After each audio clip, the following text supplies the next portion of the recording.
Thank you, Craig. Thanks a lot. Thank you.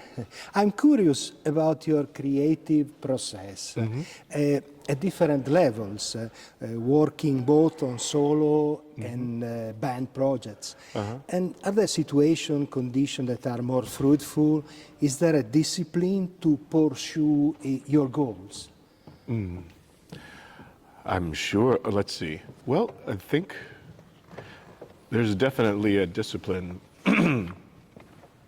but I'm not sure if I know exactly what that is. I mean, there's a discipline of practicing and making sure, I'm in shape, but then there's also a discipline of making sure that I'm out of the way of the process enough, you can get in your own way, creatively speaking. So for the creative part, the trick is staying open or staying out of the way of wherever the creative energy wants to go, but being able to work with it. So it's a little challenging that way because there's no way to control that really. But you just want to make sure you don't block it. So it's I guess it's a discipline in a different kind of a way. It's a discipline of keeping yourself out of not being too much in control, if that makes sense. Yeah. Interesting. I read that your inspiration comes from different sources, but are there music and musicians that are accompanying you during the years with pleasure and continuous surprise, let's say? Oh, so many, yeah. It's impossible to answer that with any pinpointing one, any real short enough answer leaves out the larger picture. So, and it becomes incomplete. So the more I try to answer that, the further away it gets from the truth in a way. But the short answer is yes, most definitely. I find a lot of things that I drew inspiration from continue to inspire me, a lot of obviously, because there's, if it's truly music at that level is sort of continually giving new, offering new perspectives, and it can, every time you listen, it's presenting something new. And I find that I'm hopefully just trying to do something myself that can achieve that, Improvisation is the great mystery, no? And maybe you consider your approach to it, you think about your approach to it. Could you describe it? I'm not sure. I think about memory a lot. I think ultimately, I think most of the arts, but in particular with music and things, it's really, even receiving it, it's really about memory. It's always about the past, and it's always about something that's happened. The sound that you hear is connecting to the sounds you heard before to make sense, but it's all working on everyone's memory. And creatively speaking, I think with improvisation, I realize that that's often what I'm trying to contend with is that's really the tapestry that I'm working with. It's that you're creating, there's an allusion to composition as opposed to improvisation, but really you're just creating the music you're creating.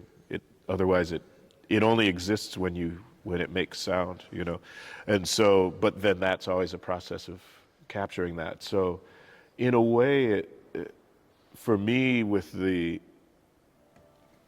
creating spontaneously, it's almost like I'm trying to remember the piece I'm playing, even though it hasn't been played before.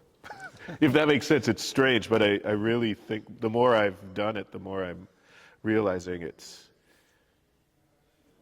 kind of that process seems to be, it's like this piece already exists, and I'm trying to play it the best way I can. If that makes sense. It probably doesn't, but. I always look at the piano also as a percussive instrument, being both melodic and rhythmic. No? This ambivalent, sometimes ambiguous nature is a great part of its expressive richness. I read that during your career it happened that you played in bassless ensembles, and this could have been related to your approach to your instrument. What do you think about these aspects? Oh yeah, I mean, I think to a large extent when I'm playing piano, I'm always aware of it. You know, it's a stringed instrument. It's really just a big zither or dulcimer, hammered dulcimer, you know, but the keys and everything about it, that it's based on striking, you know, hammers, striking strings and things. It's inherently a rhythmic process. For a lot of us coming from the tradition I'm coming from, I think the piano has always been approached in a lot of ways from a rhythmic basis, and feeling it first that way. You know, like I think Cecil Taylor said, it's 88 drums, you know, and there's a certain truth to that. You know, you intone them and you can make them sing and do all sorts of things, but that's true of a talking drum or any kind of thing. So that awareness, and I think I've always felt it rhythmically almost first as what I'm trying to engage with. And you worked both with acoustic and electronic instruments. Which are your current preferences? And technology is running fast. Is it offering also good and new creative tools? Yeah, I don't really have a favorite. I mean, I consider them in really a different light. So you know, things that are electronic, and then playing the piano. Piano is the thing I play the most, that I have that kind of inherent connection with. And also it's the only one that works if there's no power, if there's no electricity. So it holds a special space that way. There's certain organs that would work that way as well. But that certainly changes the context. As far as new technology, there's always new things being offered, and I think really a lot of the possibilities with the way technologies move forward, the most interesting keeps opening up entirely new worlds of possibility in terms of how to engage with sound, and I'm interested in all of it. A lot of the questions now they're sort of offered that interest me are really extending how we hear. Less this sort of process of recreating or generating notes in the thing. This seems to be artificial intelligence to do things, to work with notes. That certainly is interesting in what it can offer, but that's less exciting, that's less futuristic to me, that's retrogressive in a lot of ways.